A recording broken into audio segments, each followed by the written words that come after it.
This month is all about the hips. And today we're going to talk about a side lunge and how we can maybe make this more accessible if we're really tight. So we're going to start with the legs spread wide.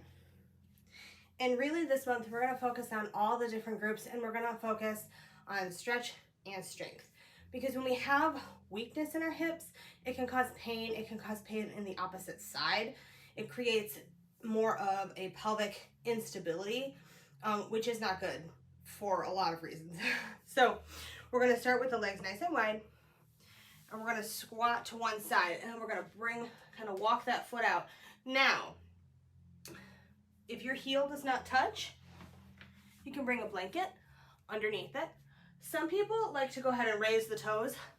If I am really tight here, I like to leave my outside edge of my foot sealed off. If that's uncomfortable on the ankle, by all means, raise the toes up. Just make sure that you're not hyperextending your knee. So we can use some blocks here if we need to boost the chest, because we don't want the chest closing off. We want to keep it nice and open. So here, we're going to get a nice stretch through the adductors. So we're engaging those abductors. And part of that engagement of those abductors is going to help us in our quads so we don't hyperextend our knee. So if you need a blanket under the heel, just to give you a little more support, and then we can press up, bring one leg in. Now, we're going to use a block on this other side. As we switch,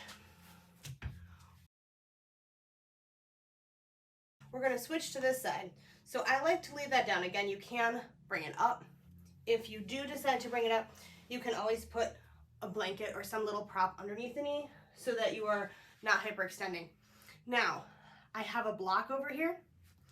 If you are really unstable, I'm putting it this way, depending on how low you want to go, right? If you go lower, you just change to the other direction. Right underneath my left sit bone on this side. The other thing is we're making sure our weight is over this leg. We're not hovering in the middle. We're coming here, fingertips to the floor, opening the chest. Again, we can use blocks if we can't keep it open, but the block, and then press up and come back to center. And you can walk the feet together before you stand if that's more comfortable. The block under the sit bone really does give you some stability, and then you're able to kind of make sure you're lifting the pelvic floor. Make sure you're engaging all through the lower abdominals, really using the hips to create stability in those hip joints because they are mobile, and we want to make sure we protect those joints.